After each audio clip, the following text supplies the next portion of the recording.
and I'm going to be talking about complications and management of focal therapy. I would say that, I still think that, my experience is relative. I've done, maybe about 250 to 300 ablations at this time now.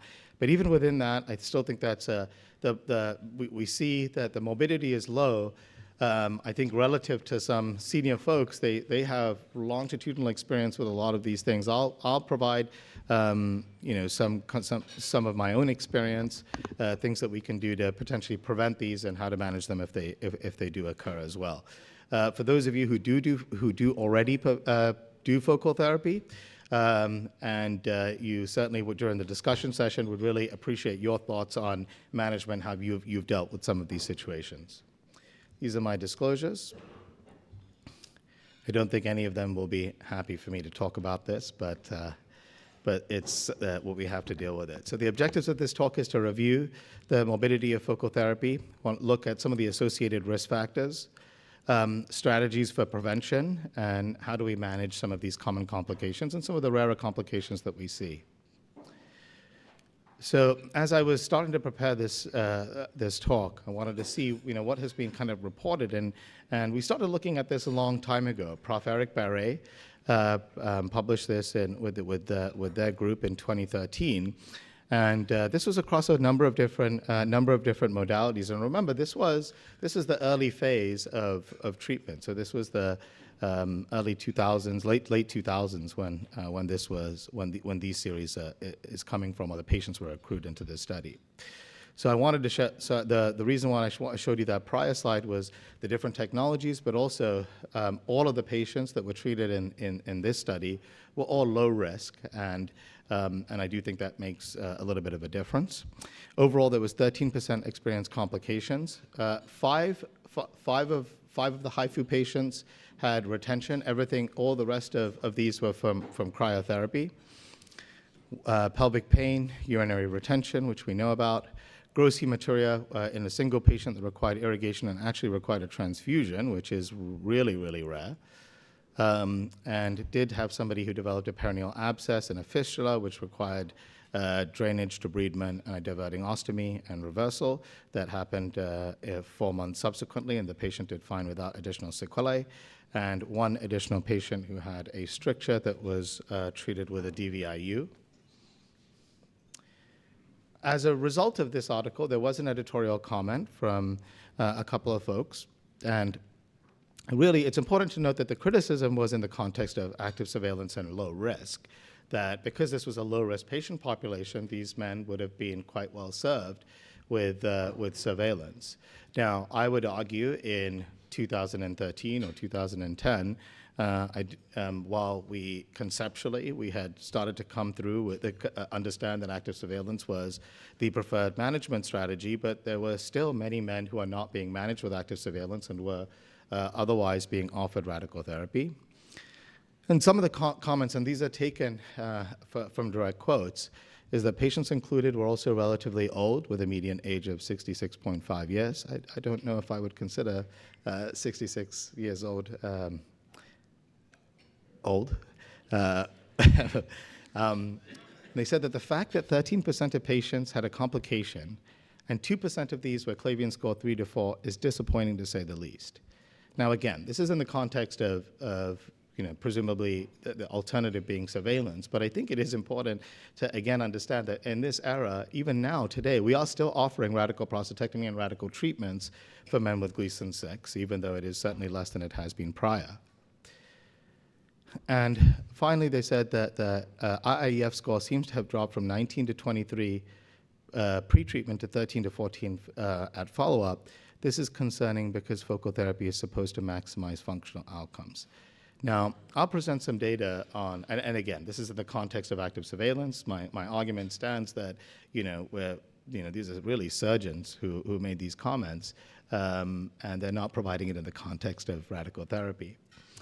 So when we talk about, I'm going to start with the two commonest things, erectile dysfunction and urinary incontinence, because I think it's important to understand how do we counsel our men regarding this. Now, I don't believe there's a huge advantage, and I don't know if it's really appropriate to be able to compare ED outcomes across different modalities. because there's a significant number of challenges when we're evaluating sexual function outcomes. Baseline function, of course, makes a huge difference in terms of recovery, age, the presence of comorbid conditions such as peripheral vascular disease, diabetes. The tumor location can impact if we're closer to the neurovascular bundle, for example, versus an anterior tumor. The ablation template that you use. Are you doing a hockey stick ablation? How much tissue are you actually ablating? Some things that have historically not been included in many of these studies is sexual orientation, and that can make a difference in terms of the requirements for rigidity and other things from sexual activity. The use of erectile aids are poorly documented. Many of the series that we see are small series, and it's very difficult to be able to translate those into population-based outcomes unless we do a meta-analysis. And there are slightly different standardized definitions, and while we oftentimes boil down to erection sufficient for penetration, I think there is a difference between erectile function and sexual function. And many men would, quote, drop out, lost to follow-up, fatigue from performing these questionnaires at different intervals that we load them on quality of life questions. And then oftentimes we're missing the partner perspective, which is critically important. Now, fortunately, this has been looked at, and within a study of about 7,000 patients. Here you can see there's a huge amount of variability from an erectile function perspective, and it's not commonly reported across different studies as well. Now, if we look at a meta-analysis putting together outcomes, this is where there is IIEF5 data, which is predominantly what has been used through the majority of these studies. At about 3 months, the mean change was about 3.7 points. At 6 months, we start to see recovery of sexual function, and that persists and plateaus around 12 months. So we actually don't see tremendous changes in the IEF5 questionnaire. Now, the conclusions from this study and I know I mentioned that it's not useful, but I know everybody's thinking about it, but there really was no difference across the energy types at 6 or 12 months.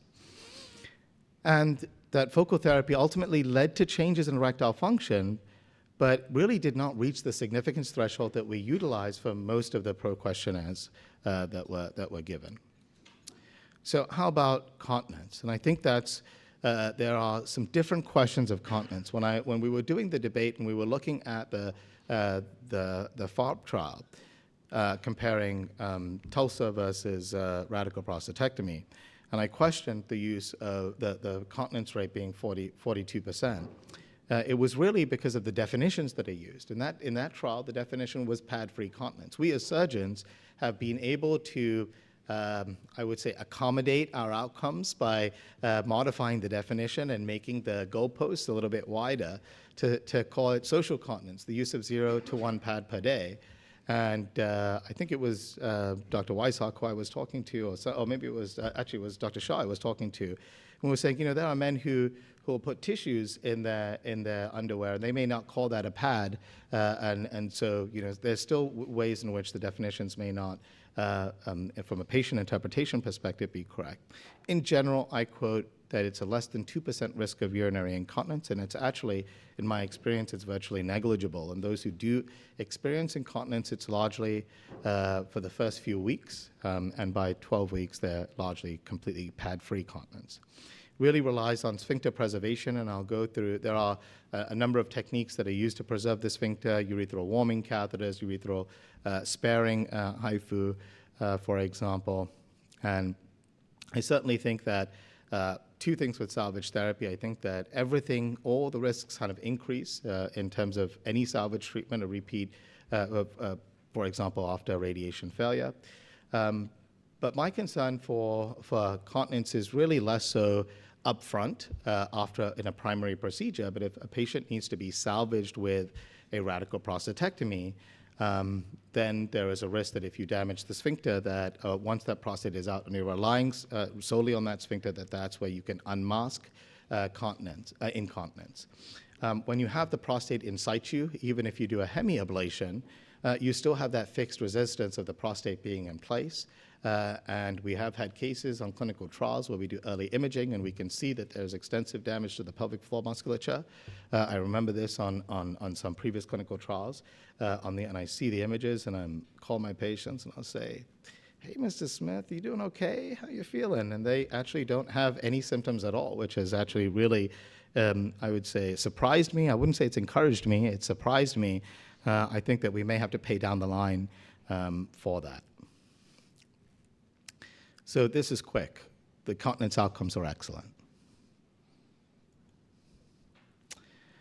So these are the kind of things that I'm going to talk about in general, and this is when we look across different studies, this is typically what we see in terms of ranges, and you'll see different ranges in different studies. Again, if you have a very small study, it's hard to put it together. So let's talk about urinary retention, probably one of the most common things that we see postoperatively. Really due to gland edema and inflammation that we can even see intraoperatively that is present at the time of the procedure. Initially, I used to actually have patients void in the recovery room, and if they voided, then I would send them home without a catheter. About 30% of those men would end up going into urinary retention, and because I was doing most of my treatments on Friday, they would have progressive gland swelling, and it ended up being an emergent kind of Foley catheterization. So now I'll typically leave a catheter in for about 3 days, have them remove it themselves at home, and I usually ask them to limit any anticholinergic medications about 24 hours prior to catheter removal until after they're voiding normally. If they fail their trial of void, most all men, you can continue to replace the catheter at 1 week intervals.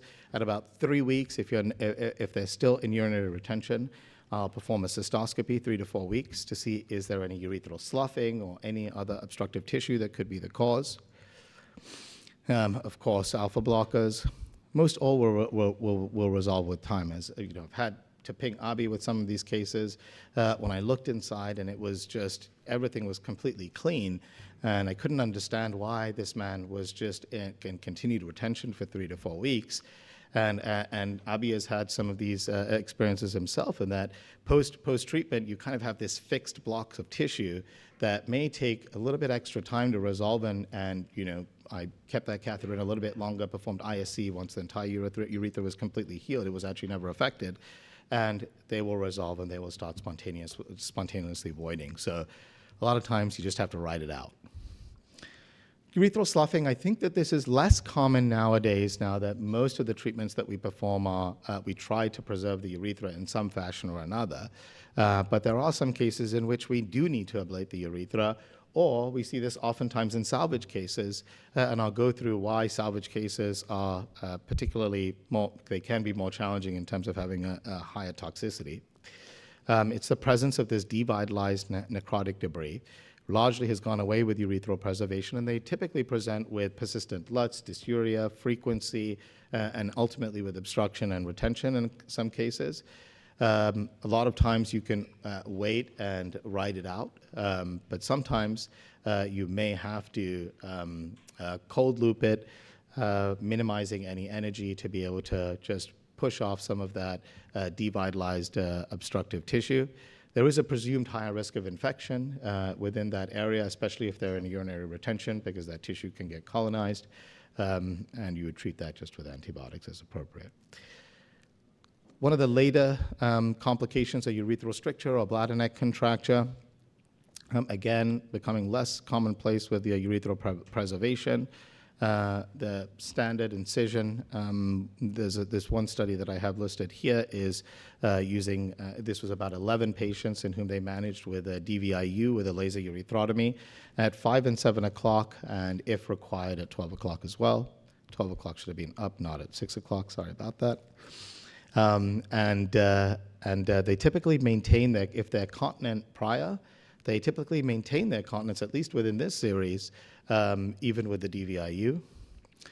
They did have 2 patients who had incontinence prior that had a successful placement of an AUS and complete resolution of their incontinence. VTE is generally relatively uncommon, but if we look at series that have come. This is from the Swedish prostate cancer database, about 77,000 patients. In active surveillance, it's around 1.3%. If we go all the way in the other direction, in ADT, it's about 2.5%. Surgery is somewhere in the middle, about 1.98%. So with focal treatment, we're treating patients in prostate cancer and high lithotomy for a period of time. There may be some relative immobilization.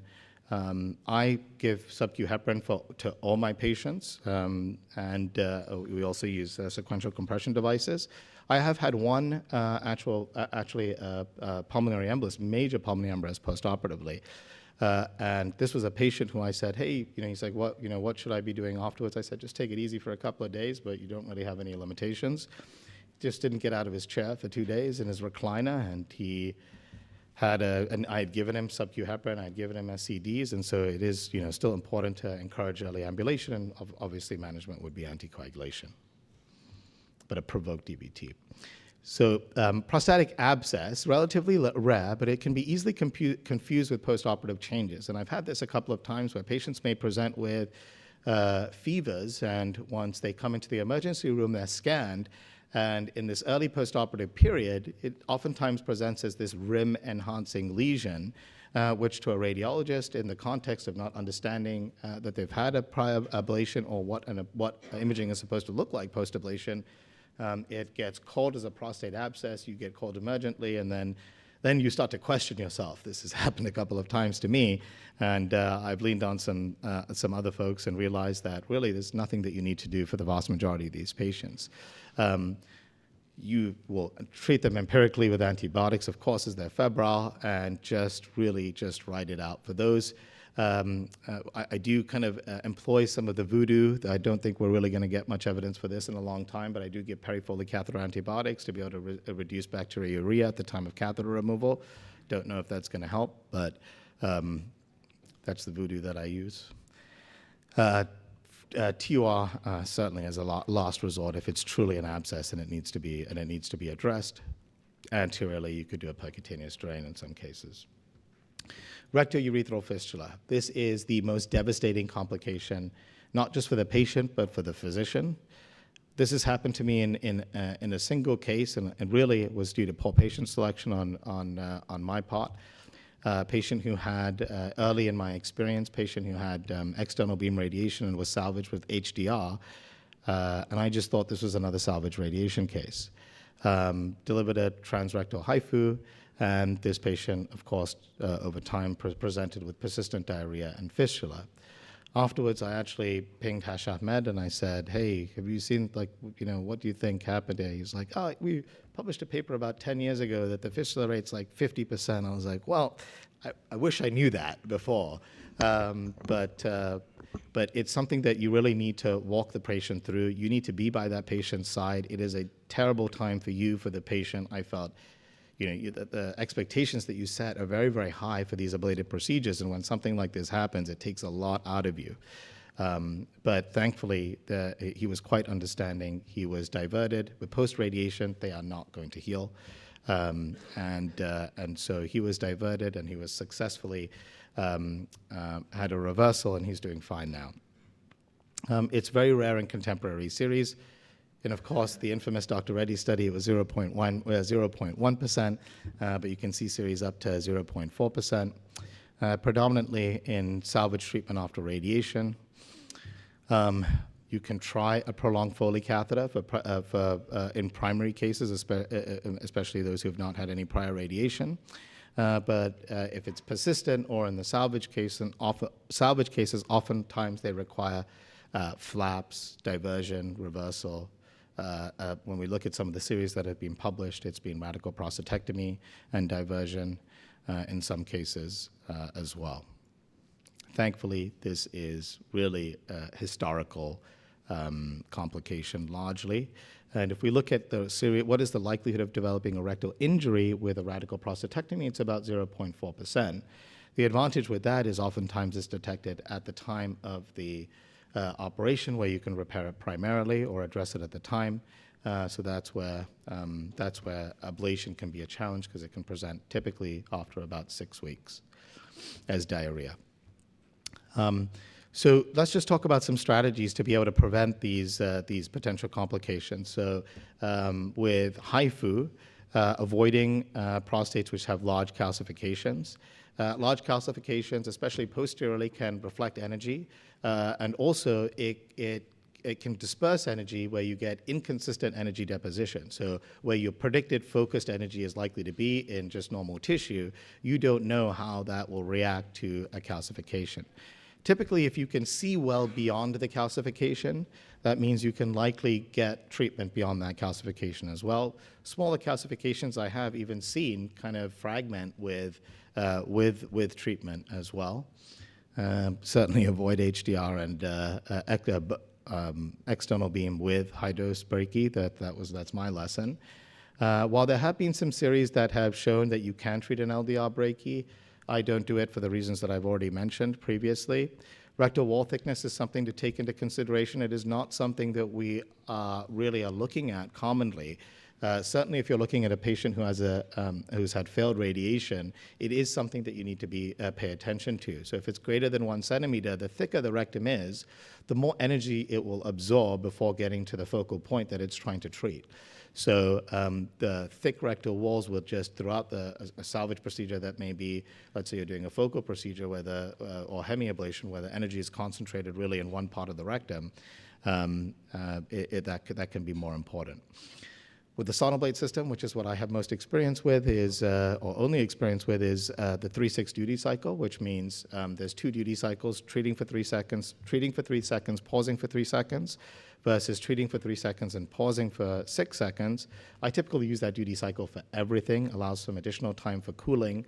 I don't really do primary whole gland HIFU. It's not that I don't think it's a reasonable treatment option. I actually personally think it's underutilized.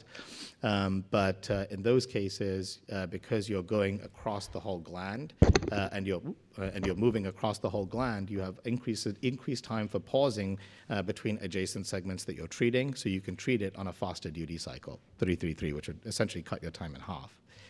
A lot of these have built-in protective measures, such as a rectal cooling balloon that circulates chilled fluid that keeps the rectal surface cool. That's present for the Focal One device as well, of course. Don't retreat the posterior zone certainly in salvage cases. I think in primary cases that criteria has loosened significantly, especially over the area where the true tumor is. And we want to plan above the capsule. This is our planning arcs, those curved arcs that you see here. And here you can see the capsule. It's about 1 millimeter above the capsule. You'll still get an ablation that will treat up to the capsule. Avoiding near-field heat. Near-field heat is anything before the tissue, anywhere before where you actually want the energy focused. How do you avoid that heat building up in that area? You pause and you let it cool down. Sometimes it starts to become bright, that fat, as it's building heat, or it's absorbing heat. And you have to be patient sometimes. So you just have to take 5 minutes, pause, step out, and then come back and start retreatment, and that's okay. So I think that 5 minutes can save you a lot of headaches in the future. You can compress the fat in the rectum, so adding additional fluid to the balloon. The more fat that you can see, the more energy that it can absorb, so sometimes compressing that fat can help. And then monitoring the near field. You have a box here with the sonoblade system called the RIM box, reflectivity index monitoring, and it compares baseline images to treatment images in real time.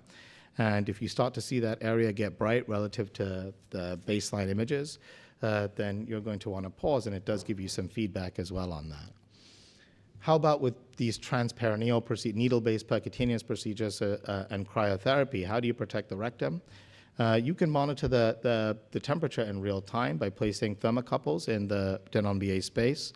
Knowledge of your isotherms is really important. Typically, the edge of the ice ball is going to be 0 degrees Celsius. You can hydrodissect in the prerectal fat, very similar to a spacer. What I use is a 6-inch 20-gauge needle connected to IV extension tubing and a 60 cc syringe of saline, and I snap it onto the patient's drape on their leg. And as I go into that space, I can hydrodissect, and it'll keep it for about 15 seconds or so, 20 seconds, and that'll start to diffuse over time. And as the ice ball gets to that area, I just tap a little bit of fluid. If I have a thermocouple, you'll see that temperature shoot up immediately. And so you can really hydrodissect that rectum down, and it's really, really easy to do. I do this a lot in posterior tumors, and it is not challenging at all. Here you can see the rectal wall there, and you can see the space that's generated. I haven't done this really, but I know that some people have done this, is the inclusion of a rectal spracer. If you're going to do it, you don't want to do it with something that can introduce air in the same setting. So you don't want to do it immediately preoperatively if you're using space OAR, for example, because you will have some bubbles or air, and of course air is the enemy of ultrasound. You're going to not be able to see your prostate. That air does dissipate in about 3 days, so if you give yourself about a week, all those bubbles should disappear, and you theoretically should be able to treat from cryo, for example. I would not recommend it for HIFU. You don't need additional distance added to what you want to treat. We don't know how the gel reacts to HIFU as well currently. Risk factors, this is the international symbol for radiation. I think that, beyond, all the other things is the usual suspects. So DVT is going to be immobility, age, all the, cancer. When we look at infections, it's going to be diabetes, immunocompromised. I don't need to go through that with this group, certainly. But let's talk a little bit about radiation. Post-radiated prostates, the blood flow, it really stinks. And because the blood flow stinks, it's difficult for your body to respond to provide what it needs to be able to heal a space. So you see poor healing. And that really can produce a fistula, which you typically see in the midline. You can have osteitis pubis in patients who've had prior radiation as well. So if you really do not want your HIFU beam to hit that at all. And you don't want your cryo ice ball to be able to do that, to freeze into the pubis as well if it's an anterior tumor. Those can be difficult to manage, sometimes requiring resection, but long-term antibiotics, of course. This is a case that Abi will be presenting during the case discussions. This is a patient of mine who had a salvage procedure. He did great. His PSA went from 6 to undetectable. But over the course of a year, he developed significant periurethral or prostatic urethral calcifications that were really, really dense. Abi will talk a little bit about that a little bit later and how to manage that. I've had that in 2 patients who've had salvage treatments at this time point. Thank you, and we'll welcome questions, and we'll move quickly to the next session.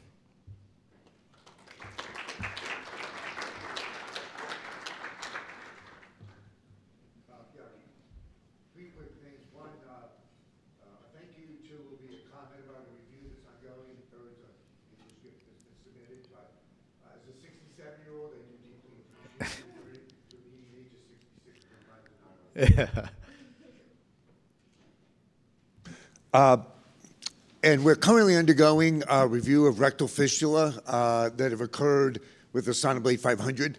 The cases get referred to the company. We have to submit it to the Food and Drug Administration. And it's not complete, but interesting up to now, because we go back and review the cases. Yeah. And the slide you showed, the most common change we can see on the screen associated with an ultimate fistula is unfortunately not what the device encourages you to look at. It's not in the rim box. It's not in the target zone. It's actually the perirectal fat in the near field. It's where you see the changes on the screen that most commonly are seen in people who develop a fistula. So we do have to remind people that you're looking at the whole screen. You're not just looking at the boxes, that are trying to get your attention. And absolutely. We'll try to publish that once that review is complete. Secondly, and I do understand focal therapy, why we try to lump energy sources, because we get bigger data, broader conclusions. But sometimes the outcomes will vary with the energy device. And even if we prefer to lump it, sometimes the patients prefer us to split it, because they really do want to know what the small differences are if they're going to help choose the energy device. And the quick example is we did look at our salvage radical prostatectomies 2007 to 2022, and for one energy source that had 49 patients treated, only 2 patients used the pad after day 35 after the catheter was removed, and only 1 out of 49 ended up in a single pad long term, which is different than some other energy sources. So we may not care, but if you say to the patient you could do energy A, energy B, energy C, but if they have 10 to 25% recurrence rates, you're considering a salvage, one's got an incontinence rate of near 0, one's got an incontinence rate of 4%, they may still pick a different energy source. Yeah. And I'll also say that, some of these major complications, they need to be discussed. If people ask me, it's important to share it, and you don't, I think that there's a sense of embarrassment, and, you want to hide it, you don't want to talk about it. We need to know about these things. We need to identify what the reasons are. We need to be able to talk about how we can prevent these in the future, look back at the case, understand the treatment. So I think that's really, really important. Dr. Sprinkle and then Dr. Briganti. Sure. Thanks so much. This is a great discussion.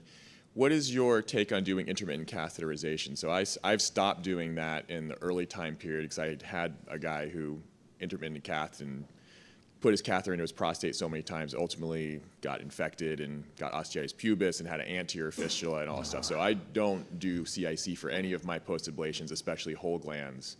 And I just replace a Foley. Would you agree with that? I mean, what's your experience? That's what I've typically done until I do the cystoscopy. Once I do the cystoscopy, like in that one patient I was describing to you had that persistent urinary retention, his urethra was you would not even know he had any treatment. You would have looked in and been like, what are we doing here? Right. And so in that man, I was open to him performing ISC until he opened up, and it was basically having a continuous trial of void. At that point, I felt it was, after speaking with Abhi, I felt much more encouraged that it'll happen at some point.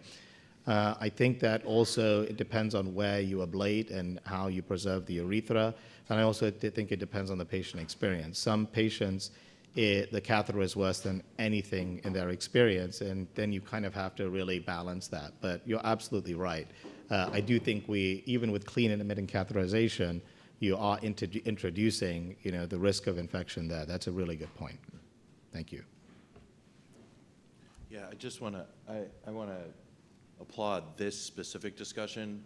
I got dragged away from this meeting, saw Ken Angermeyer from the Cleveland Clinic, who salvages a lot of these things, and like his first slide about the management of rectourethral fistulas was like, ablative therapy is number 1, and he put every energy that we talk about here that has no side effects, because what ends up happening is they become they are a rare event, right? It's like when people say, oh, I don't have a problem with post-biopsy sepsis, right? For somehow they end up becoming very small, or they end an early program. We clearly know that some people can figure it out and have hundreds and thousands, and the 0.01% that matches whole gland therapy. But we, in the field, particularly in the beginners in the learning curve, we have a much higher rate, and they're hard to publish, right? Yeah, they're hard to publish. It's hard to talk about. Nobody wants to talk about it. It's like, it's killer. And so when we hear that the manufacturers are putting together and studying it, I mean, these are the things that we really have to emphasize, because they're between the cracks and whatnot. And when I say it's never happened to me, it's probably a sign of my greenness, right? It's not because I'm such a champion. It's just I haven't done it enough, or stumbled upon it. And we have to lean on the expertise of the people who've done it a long time. So this is excellent. And Luke Cavusi always told me, you do enough surgery, you're going to have complications. Right. Also, I'd like to applaud the talk. I mean, this is what we all sort of fear. But what I've noticed with the people calling me around the world telling me, I've got a fistula, I've got this, I've got that, what struck me was that so few of them contemporarily need reconstruction in the primary setting, that they settle with a catheter and a period of time. And this is something I was not familiar with in previous findings. Even I was speaking to Nathan Lorenchek, and he published a single case series where he put a bit of glue down the hole, and it actually settled as well. So I think we need to really understand fistula really well, and understand which ones might respond conservatively and which ones don't. And the other thing that I've learnt from patients screaming at me have been, you must tell them about retrograde ejaculation. And I know you didn't discuss that with your sexual... That's a great point. And, and absolutely. because these people are picking you because they don't want any sexual dysfunction. And then at 3 months, 25% getting retrograde ejaculation, we got to tell them.